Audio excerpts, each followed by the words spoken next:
Queridos, graça e paz seja com todos vocês. Pastor Edson aqui, passando para fazer um rápido comentário sobre o capítulo 1 de Apocalipse, uma breve introdução.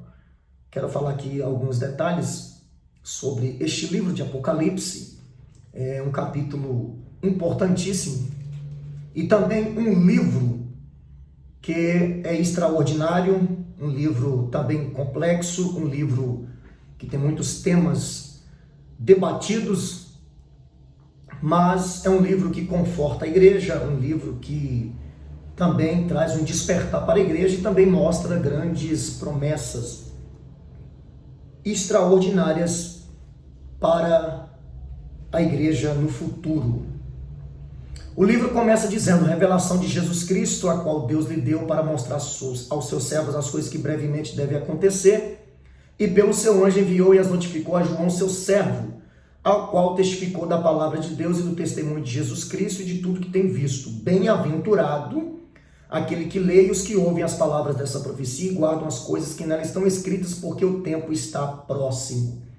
No versículo 11 a gente vê também o motivo para quem seria escrito as cartas que Jesus irá falar depois, que dizia: o que vês escreve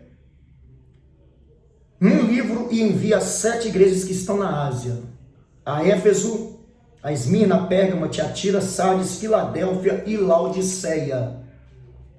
Este livro de Apocalipse é conhecido também como Apocalipse de João.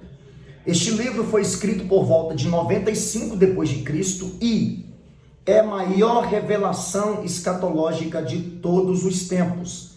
A tradição cristã afirma que João era o supervisor daquelas 7 igrejas. Capítulo 1, do versículo 4 ao versículo 11, quando Jesus endereçou a ele as 7 cartas do Apocalipse. Naqueles dias, por exemplo, no tempo de João, as trevas espirituais e perseguições do inferno contra a igreja estavam predominando. João era a única lâmpada apostólica acesa. Por quê? Porque os outros apóstolos já tinham sido martirizados por conta do testemunho de Jesus e da sua pregação. João era o único que ainda continuava vivo, claro, por conta do propósito de Deus estabelecido a ele. Jesus já tinha falado sobre isso em João capítulo 21, versículo 20, 21, 22 e 23. João fala ali coisas extraordinárias com relação ao que Jesus lhe ensinou. E o que está acontecendo aqui é para se cumprir o que Jesus já tinha falado no capítulo 21, do 20 ao 23, com relação à sua morte. Então, a profecia de Jesus com relação a João está prestes a se findar, né? Porque ela já estava em vigor, porque ele não tinha morrido ainda, mas chegaria o tempo em que ele deveria partir para a eternidade, e a gente vai ver depois que é uma morte natural, aproximadamente aí com 100 anos de idade. Mas antes disso acontecer, é claro que Satanás vai tentar fazer de tudo, através do imperador, para que as palavras de Jesus fossem interrompidas com relação à morte de João. Satanás tenta aí, na verdade, usando o imperador, fazendo com que esta morte seja adiantada, mas o propósito de Deus estava estabelecido e ele não tem êxito para tirar a vida de João naquele momento. É tanto que Domiciano, o imperador, percebendo que não conseguia de todas as formas destruir João, parar João, nem o seu testemunho, nem a sua pregação, ele ordena que ele seja lançado dentro de uma caldeira de azeite fervente, para então interromper o ministério de João. Porém, milagrosamente, João escapa, João sai dali ileso, ele não morre, e ele, vendo que não conseguiu parar o ministério de João, então envia ele à ilha de Pátimo, aonde ele escreveu este livro que nós estamos falando sobre ele, o livro do Apocalipse. Com relação a gente vê um outro exemplo de pessoas que passaram algumas dificuldades por questão do testemunho, por exemplo, Sadraque, Mesaque e Abednego, Daniel capítulo 3, versículo 23 em diante, que foram lançados na fornalha de fogo, mas também saíram ilesos por conta do propósito de Deus na vida deles. Então, em Patmos, João escreveu o Apocalipse de volta a Éfeso. Ele escreveu o evangelho que carrega o seu nome, que é o evangelho segundo escreveu João, né? E também as 3 epístolas, 1ª, 2ª e 3ª João. Permaneceu residindo em Éfeso até sua morte natural, que provavelmente foi aí por volta de 100 anos de idade.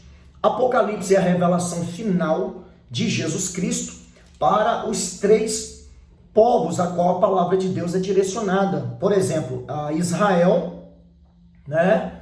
A igreja e aos gentios. São os 3 povos em quem é direcionado. Nos primeiros 3 capítulos, por exemplo, de Apocalipse, a mensagem de Cristo é endereçada à sua igreja. Nos capítulos 4 até o capítulo 20, por exemplo, a mensagem é endereçada a Israel e aos gentios.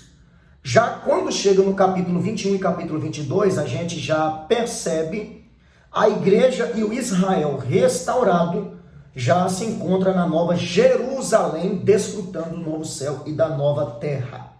Apocalipse foi escrito numa época em que o Império Romano empregava todos os recursos para tentar acabar com o cristianismo, né? E parece que o propósito de Deus ao dar estas revelações era fortalecer a igreja para os dias terríveis que o futuro reservava para ela. Então, a igreja, como eu disse de início, é confortada através deste livro, também por conta das promessas contidas neste livro aqui.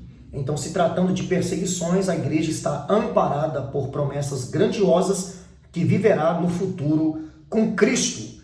Lembrando que este livro de Apocalipse é o livro aí mais enigmático da Bíblia. Nele há por volta aí de 300 símbolos proféticos.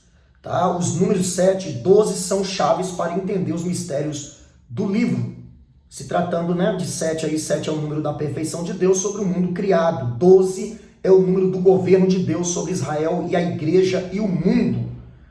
Então, a gente vê também aí, o livro é dividido em 4 principais séries de 7. 7 igrejas, 7 selos, 7 trombetas, 7 taças.